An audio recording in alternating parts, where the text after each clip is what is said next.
Prepare to embark on a great and exciting journey, as you have chosen to be self-initiated into the sacred mysteries. The powers of the universe have been delicately rearranged to garner the synchronicities which brought you to this film.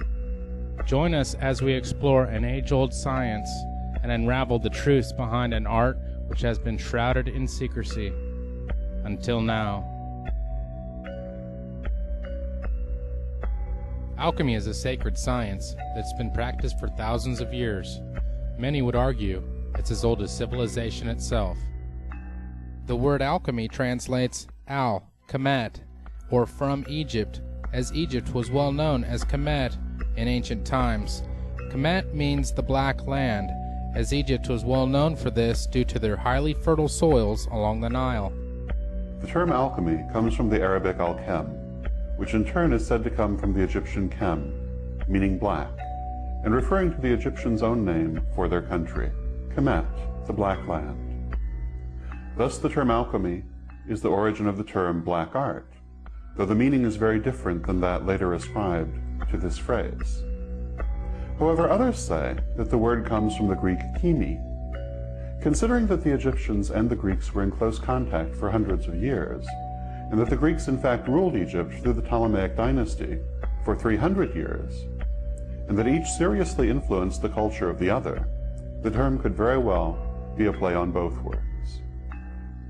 The Hellenistic era, and Hellenistic Egypt in particular, was a very fertile time in the history of magic. Ancient forms of magic met and merged, creating new disciplines. Magical forms still very much in use today, such as Hermeticism and alchemy, have their origin in Hellenistic Egypt. Much of alchemy is highly misunderstood and has been kept secret in a variety of magical and fraternal organizations. The list of alchemists is known to originate with Thoth, who is widely credited for being the author of science, religion, mathematics, geometry, philosophy, medicine, and magic.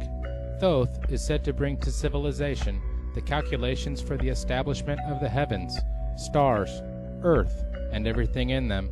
In other words, matter. Compare this to how his feminine counterpart, Mot, was the force which maintained the universe, otherwise, spirit. The unification of matter and spirit became a centerpiece in alchemical thought. As the teaching spread, Thoth became known in other cultures as the Greek god Hermes. The two formally became the same as Hermes Trismegistus, of which he is currently known. This was the birth of the Hermetic tradition, and remains the same in many aspects today. One of the foundational manuscripts of alchemy is known as the Emerald Tablet, which is said to contain the secrets of the art. Many translations are available. Perhaps one of the most well-known was done by Isaac Newton. "'Tis true without lying, certain and most true. That which is below is like that which is above, and that which is above is like that which is below, to do the miracles of one only thing. And as all things have been and arose from one by the meditation of one, so all things have their birth from this one thing by adaptation. The sun is its father, the moon its mother. The wind hath carried in its belly, the earth its nurse. The father of all perfection in the whole world is here. Its force or power is entire if it be converted into earth. Separate thou the earth from the fire, the subtle from the gross, sweetly with great industry. It ascends from the earth to the heaven, and again it descends to the earth, and receives the fourth things superior and inferior. By this means you shall have the glory of the whole world, and thereby all obscurity shall fly from you. Its force is above all force, for it vanquishes every subtle thing, and penetrates every solid thing. So was the world created. From this are and do come admirable adaptations, whereof the means or process is here in this. Hence I am called Hermes Trismegistus, having the three parts of the philosophy of the whole world.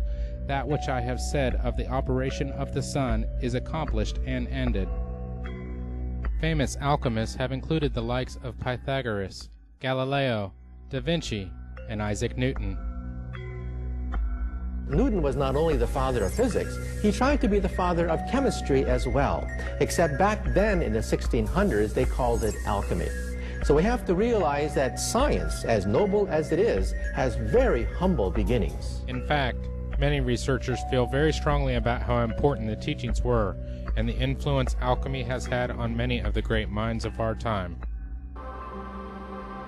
The secret teachings were known as esoteric or occult or symbolist teachings and were held to contain the secrets of the universe and the keys to great magic. Those who were allowed to receive the mysteries often went on to join a who's who of historical movers and shakers. Pythagoras, Plato, Aristotle, Galileo, Copernicus, Da Vinci, Kepler, Isaac Newton, Napoleon. They were rewarded for their pursuit of the ancient wisdom with not just knowledge, but a new way of thinking that allowed them to write their names in human history. Hermeticism and the writings from the Hermetica were held to be the Western retelling of the wisdom from the mystery schools. They contained, albeit in a degenerated form, strains of the ancient wisdom said to have been passed down from the gods. There are fragmentary Hermetic texts dating from, dates in dispute, but dating from 3rd, 2nd, 1st centuries AD, in which the language and mode of expression is ancient Greek, but the subject matter is, if not entirely, largely derived from, or actually a part of, the ancient Egyptian doctrine of the transformation of the soul. This is the basis of the Hermetic belief, and it then proliferates into those various disciplines, is practiced in one form or another throughout Islam, percolates up into Western Europe in the Italian Renaissance, and then occupies much of the minds and hearts and studies of major Renaissance figures, up to and including Isaac Newton, who actually spent much more time of his life studying alchemy and number symbolism than he did studying what would now be modern science. This is an acknowledged fact that is seldom acknowledged by modern scientists, but as a matter of fact, Newton might be called not one of the last, certainly, but one of the most eminent of the Hermeticists. The alchemist's journey is known as the Great Work and is broken down into several chemical, psychological, physiological, societal, and planetary levels. The alchemists work with what is known as the 3 primes, or tria prima. These are sulfur, the omnipresent spirit of life; mercury, the fluid connection between the high and the low; and salt, base matter. The 4 elements are also very important to the alchemist and stand as primary principles: fire, water, earth, and air. All play an integral part in the alchemist's studies. The alchemist is familiar with 7 primary metals which are ruled, influenced, or dominated by 7 planetary influences used in alchemical work.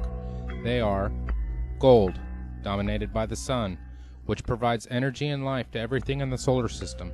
The sun is our sense of self, our willpower, organizing ability, self-integration, energy levels, vitality, and success. The sun corresponds to the heart, spinal column, vision, and distribution of heat in the body. Silver, dominated by the moon, which influences water, growth, fertility, conception, emotions, instinct, subconscious, psychic phenomenon, collective consciousness, rhythms and cycles, genetics, and cultural heritage. The moon corresponds to the brain, female organs, stomach, and all fluids in the body.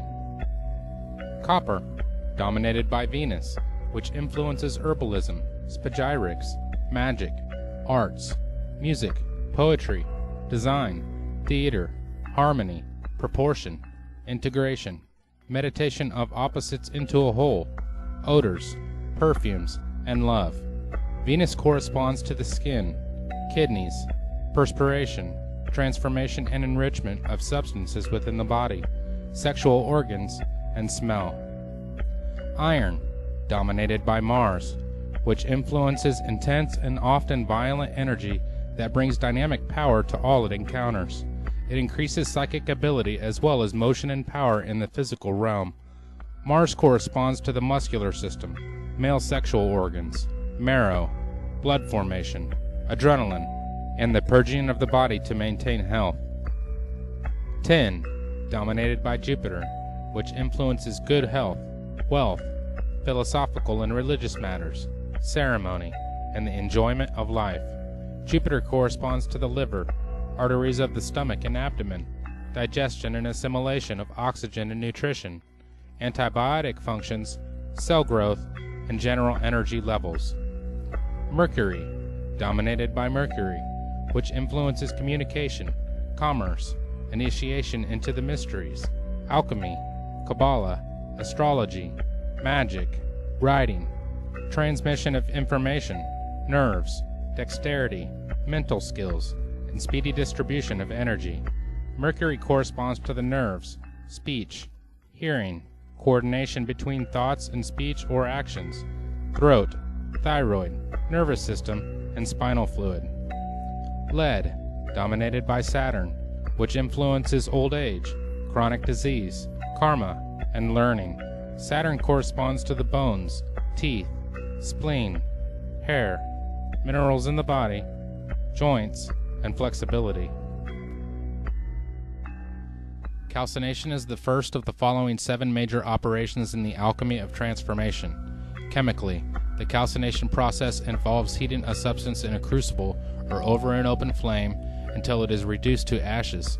In the Arcanum experiment, calcination is represented by sulfuric acid, which the alchemist made from a naturally occurring substance called vitriol. Sulfuric acid is a powerful corrosive that eats away flesh and reacts with all metals except gold. Psychologically, this is the destruction of ego and our attachments to material possessions.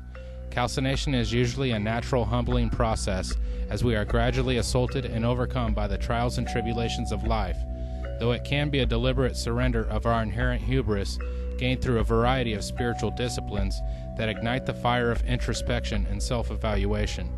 Physiologically, the fire of calcination can be experienced as the metabolic discipline or aerobic activity that tunes the body, burning off excesses from overindulgence and producing a lean, mean fighting machine. Calcination begins in the base or lead chakra at the sacral cup of the base of the spine. In society, the calcination is expressed in the lives of revolutionaries, conquerors, and other warriors who try to overthrow the status quo. On the planetary level, it is the fire of creation, the formation of a livable environment from molten matter and volcanic ashes.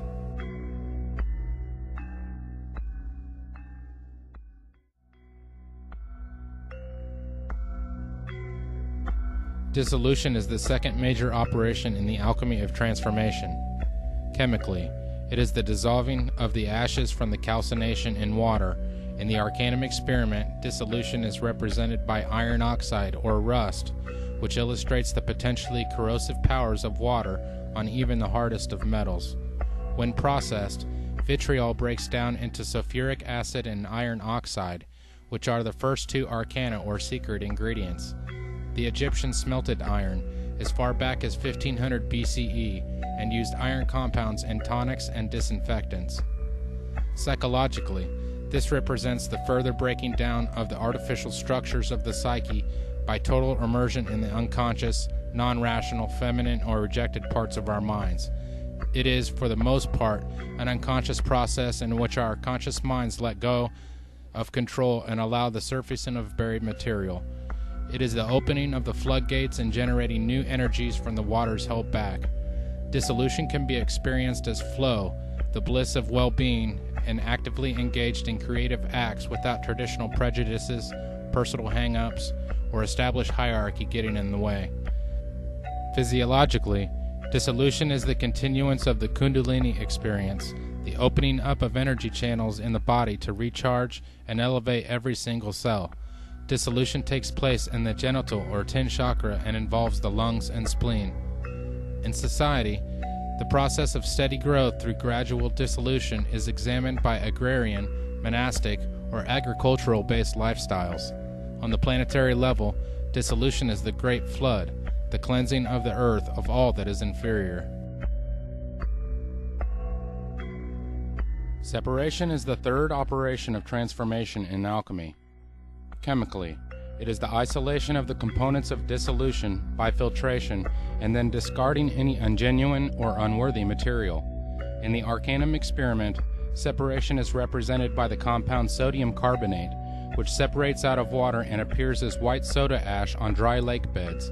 The oldest known deposits are in Egypt. The alchemists sometimes refer to this compound as natron, which means the common tendency in all salts to form solid bodies or precipitates. Psychologically, this is the process of rediscovery of our essence and the reclaiming of dream and visionary gold previously rejected by the masculine, rational part of our minds. It is, for the most part, a conscious process in which we review formerly hidden material and decide what to discard and what to reintegrate into our refined personality. Much of this shadowy material is things we are ashamed of or were taught to hide away by our parents, churches, and schooling. Separation is the letting go of the self-inflicted restraints to our true nature so we can shine through. Physiologically, separation is the following and controlling the breath in the body as it works with the forces of spirit and soul to give birth to new energy and physical renewal. Separation begins in the navel or iron chakra, located at the level of the solar plexus. In society, separation is expressed as the establishment of clans, cities, and nationalities. Separation on the planetary level is represented by the formation of land masses and islands from the powerful forces of air, water, earth, and fire. Conjunction is the fourth of the 7 operations of alchemy. Chemically, it is the recombination of saved elements from separation into a new substance.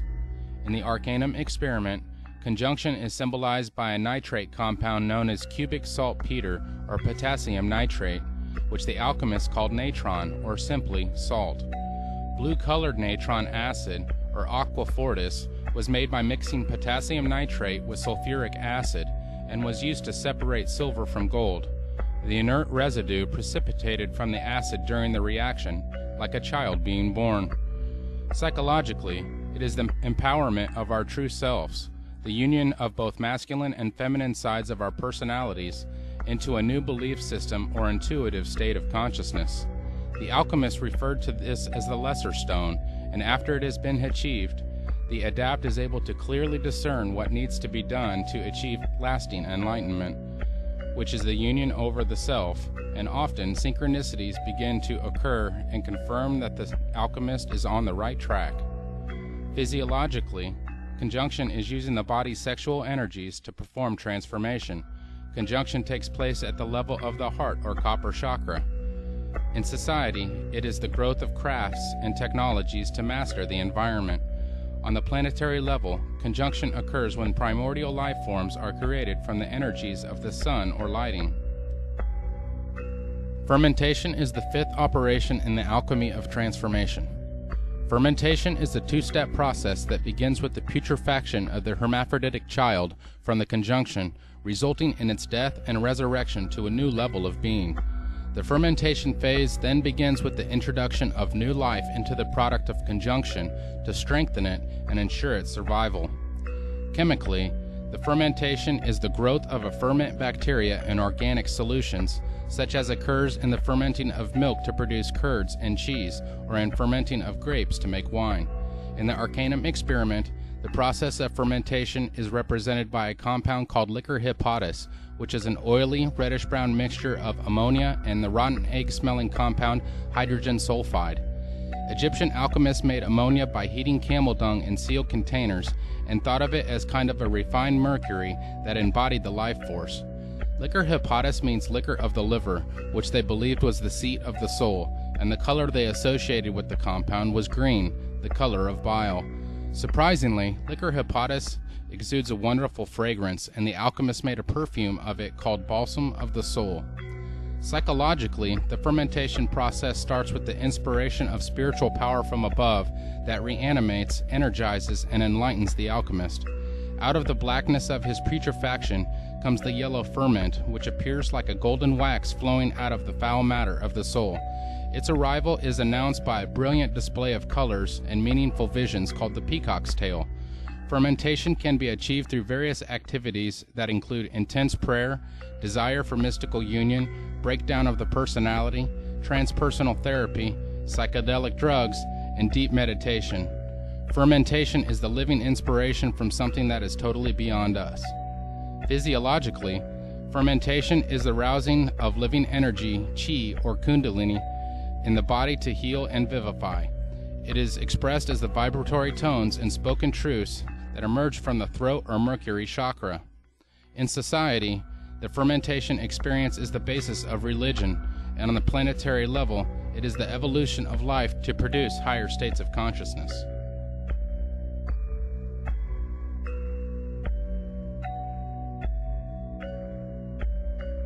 Distillation is the sixth major operation in the alchemy of transformation. Chemically, it is the boiling and condensation of the fermented solution to increase its purity, such as takes place in the distilling of wine to make brandy.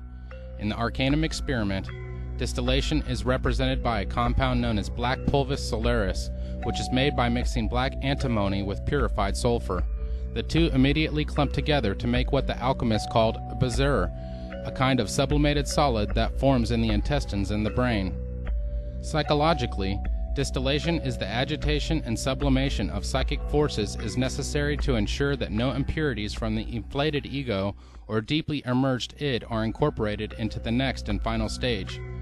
Personal distillation consists of a variety of introspective techniques that raise the content of the psyche to its highest level possible, free from the sentimentality and emotions, cut off from even one's personal identity. Distillation is the purification of the unborn self, all that we truly are and can be.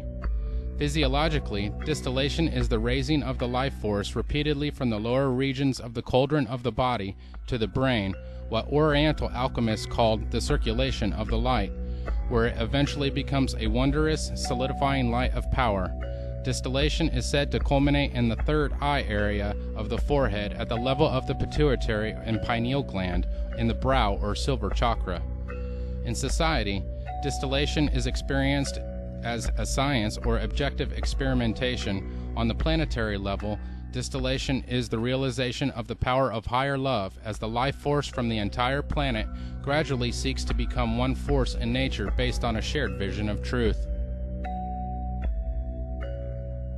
Coagulation is the seventh and final operation of transformation in alchemy.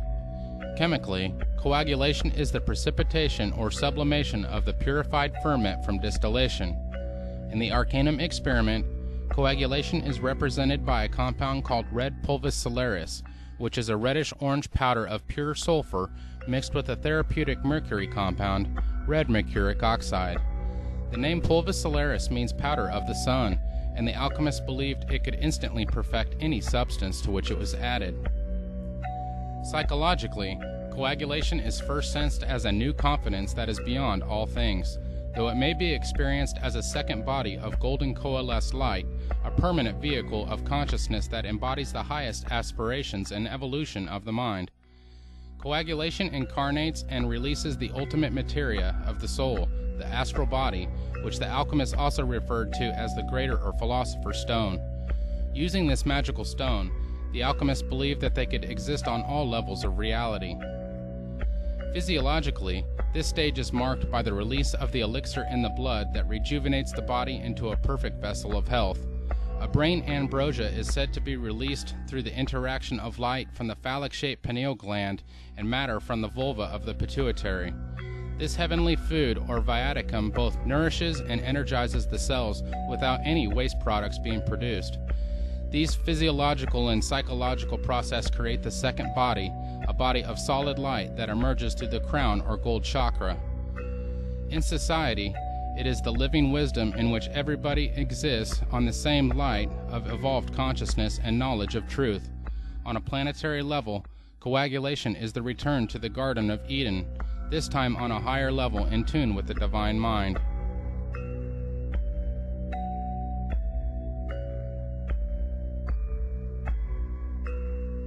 Most people have a very mistaken view of what alchemy is, based largely upon the caricatures of its enemies and the misunderstandings of the uninformed.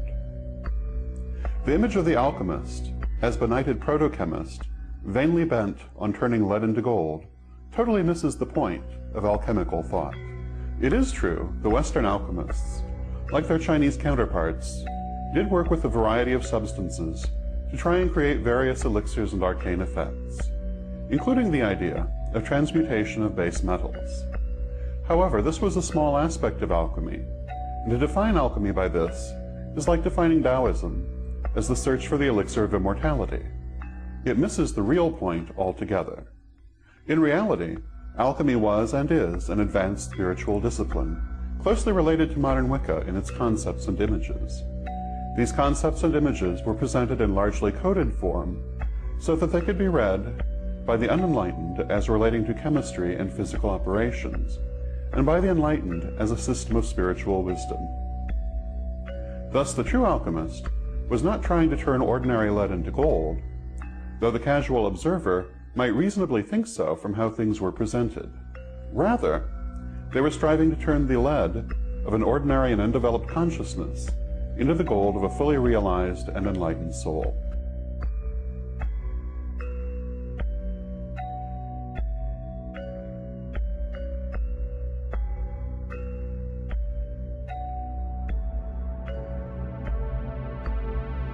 The successful result of the alchemical process was the creation of the philosopher's stone. Like a true symbol, the steps can be applied to many things. It is the process, the machine. What you put into it metaphorically will undergo the archetypal steps if carefully attended by the alchemist and culminate in a higher state, the alchemical gold, charcoal into diamond. When we use charcoal as the focus of an alchemical operation, we begin by recognizing that its essential ingredient, carbon, is the materia prima that will emerge perfected as the diamond. When the charcoal undergoes the cleansing fire and a stress of geological proportions, it is hardened into a perfect, impenetrable diamond. It becomes itself the geometric map of perfect universal order. From the highest spiritual registers to the lowest physical realms, the universal order can be seen as the lattice which guides the growth of the vine, as an archetype that guides and supports life on the material plane. While many agents can be introduced into this machine and undergo the archetypal steps to its perfection, the one to which the most closely guarded alchemical allegory and occult law is addressed is consciousness itself. This is the essence of the great work, the application of this special key to this mysterious universal formula. The key directs the alchemical process to the materia prima of our very consciousness, our awareness, ourselves, our mental selves, or spiritual selves. Consciousness is the materia prima.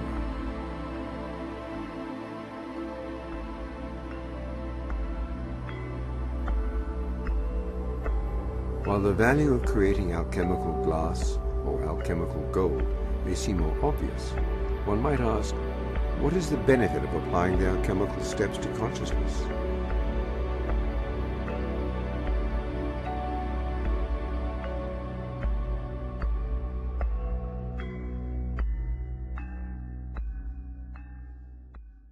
Like modern Wicca, alchemy saw the world as a male-female duality.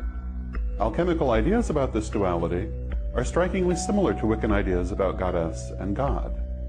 The masculine polarity was thought of as red and fixed, the feminine polarity as white and volatile.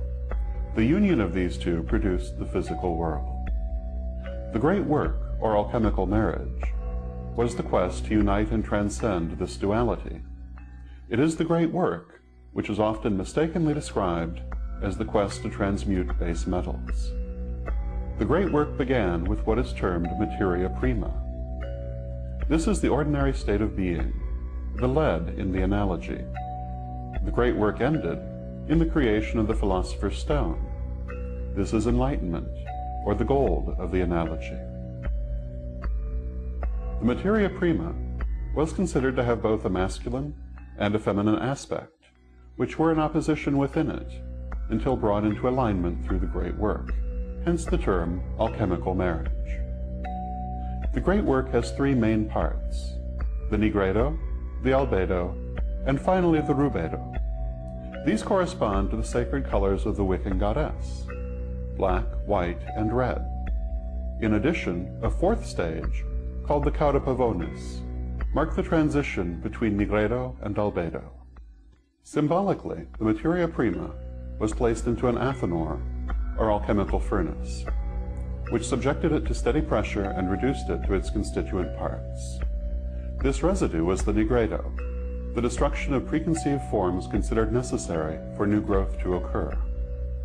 What this really means is that before one can grow spiritually, one must first eliminate old ideas and limitations. As the Zen Buddhists say, only an empty bowl can be filled. Alchemists described this principle through the maxim, "No generation without corruption," an idea similar to the Wiccan "to rise you must fall." New growth cannot take place until the old is cleared away. The nigredo then fermented until at length the cauda pavonis occurred. This was portrayed as a light show of many colors. This means that when we have purified ourselves of old ideas, we may then experience many new ideas, and indeed will at first run riot with them, learning all we can from all sources. During this period, we may in fact be bedazzled or blinded by the newfound light.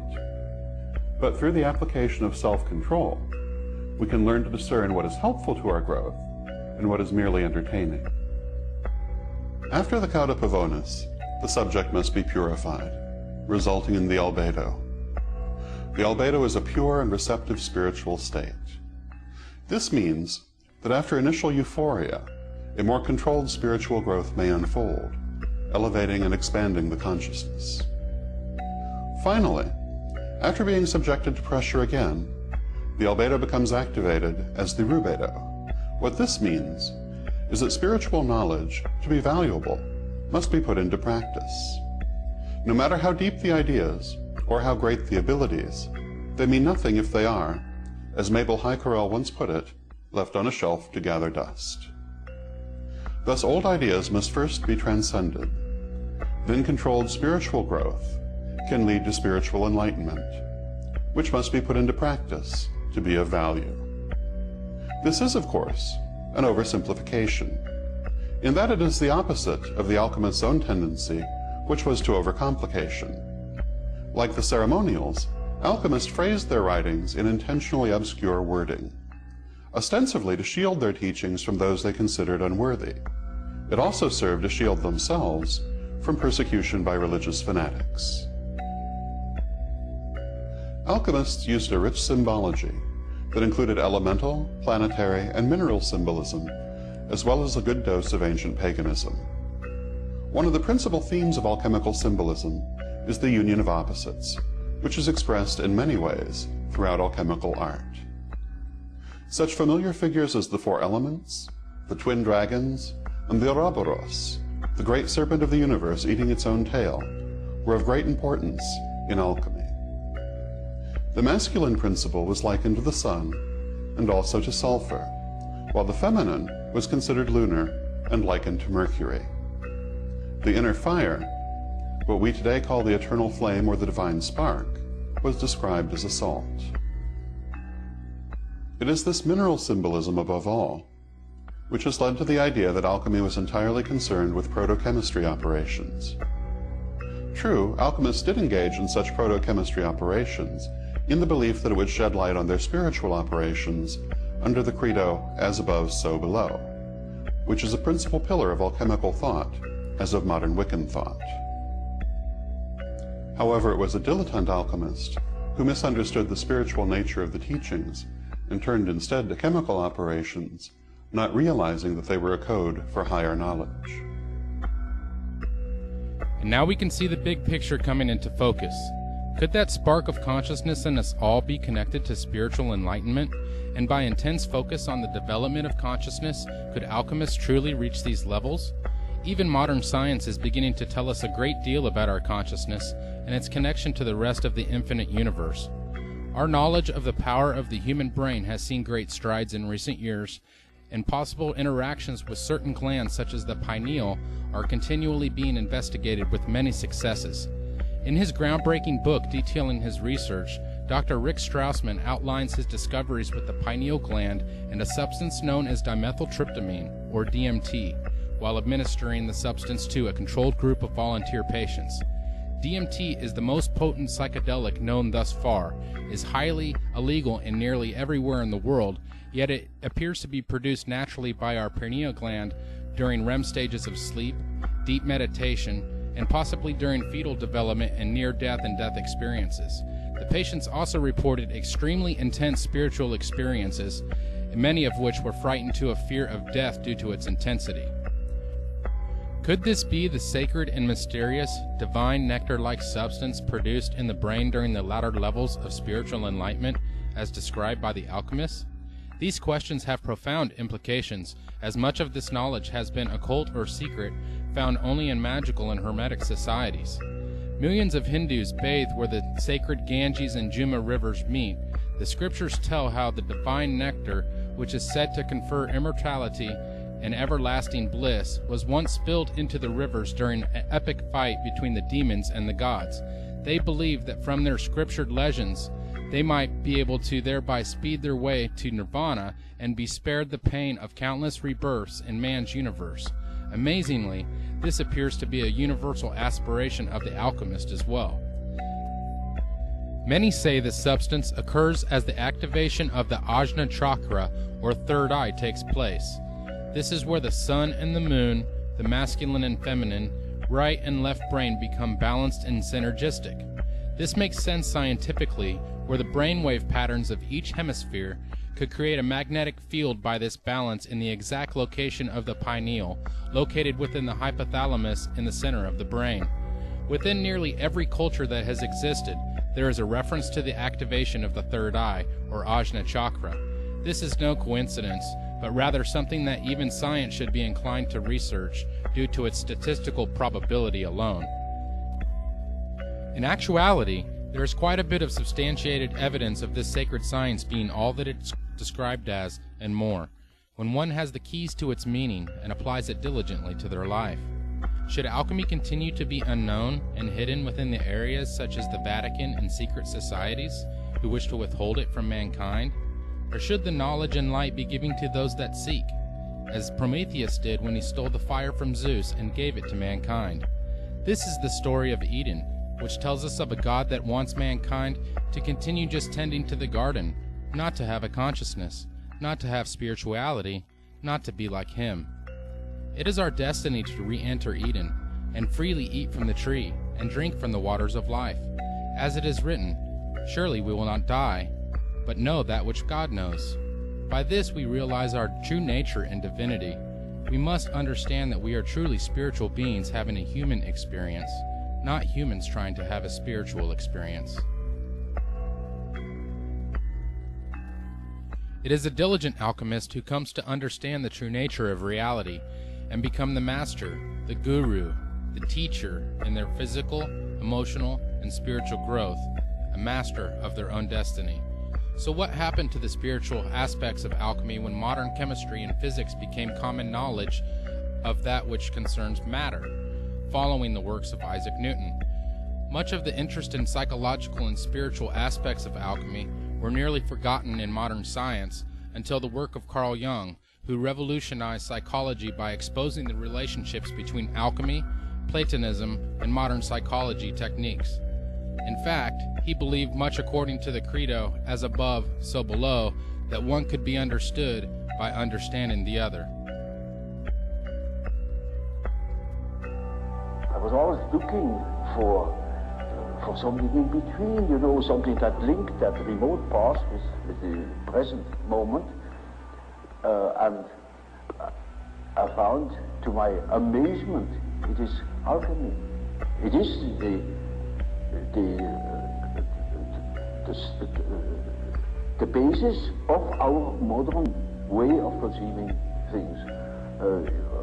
And therefore, it is as if it were right under the threshold of consciousness. This is a wonderful picture of how the development of archetypes, that means the movement of archetypes, looks when you look upon them as if from above, maybe from today you look back into the past and you see how the present moment has evolved out of the past. And we can construct or even predict. Modern-day philosopher and author Terence McKenna also did a great deal to revive spiritual alchemy and its connection to consciousness and our divine nature, which he consistently reiterated in his many lectures. Everything occurs in the presence of its opposite, and out of that there is generated the friction, the heat, and the light that all comes together in an indissoluble package as part of life. So what I want to talk to you about tonight, and how it relates to unfolding the stone, is the notion of alchemy, of all things. Alchemy, as I'm sure many of you know, is really the secret tradition of the redemption of spirit from matter. But many of you may imagine that alchemy is simply a discredited pre-scientific obsession of unbalanced minds interested in changing base metals into gold, lead into the stuff of commerce. This is the benighted reputation that alchemy has acquired in a century so given over to the literal and the material and the non-spiritual that it's lost all touch with the adumbrations of meaning that vibrate behind the perceptions of the alchemists.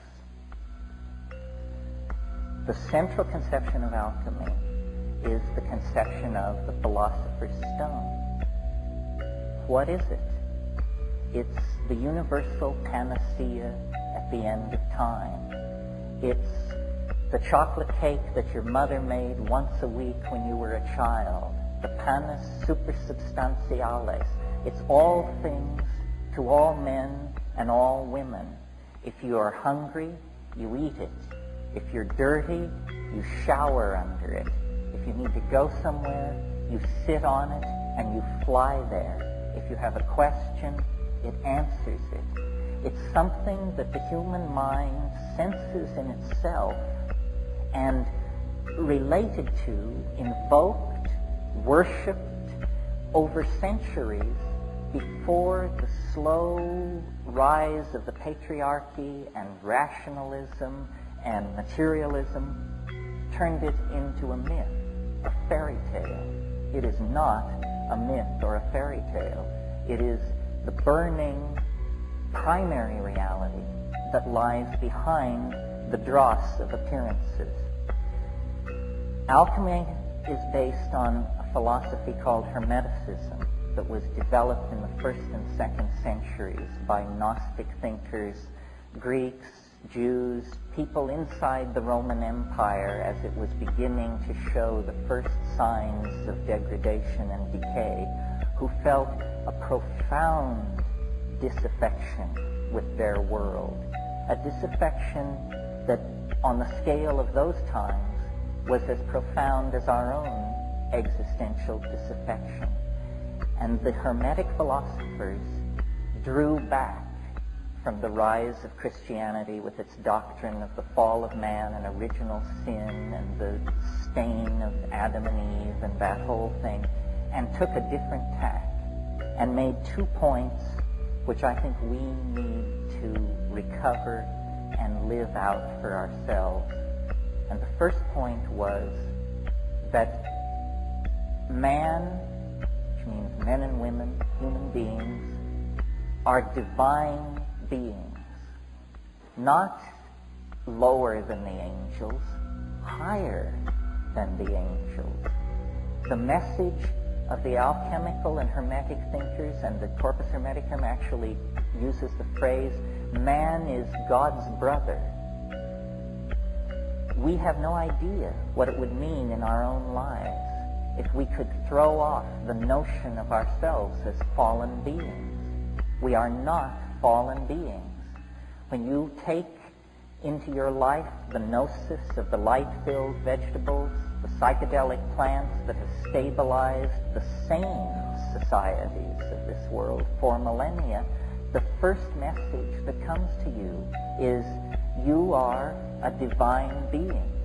You matter. You count. You come from realms of unimaginable power and light, and you will return to those realms. The second point that these philosophers wanted to make was that fate can be overcome. Fate can be overcome. Now, for the Greco-Hellenic world, what that meant was the starry engines of the machinery of fate that they saw strewn across the night sky, because they were intensely aware of the power of the zodiac, the stellar shells inhabited by demons that extended out to the unimaginable imperium of the All-Father that was beyond fate. And into that world of astrological fatedness, which is such a strong idea for the Greek mind, the Hermeticists announced fate can be overcome. And they had a novel answer for how this could be done. It can be done through magic, a word not often enough heard in the present world. The overcoming of fate is achieved through magic, and then the stellar machinery becomes not an invasive force into one's life, but an empowering force.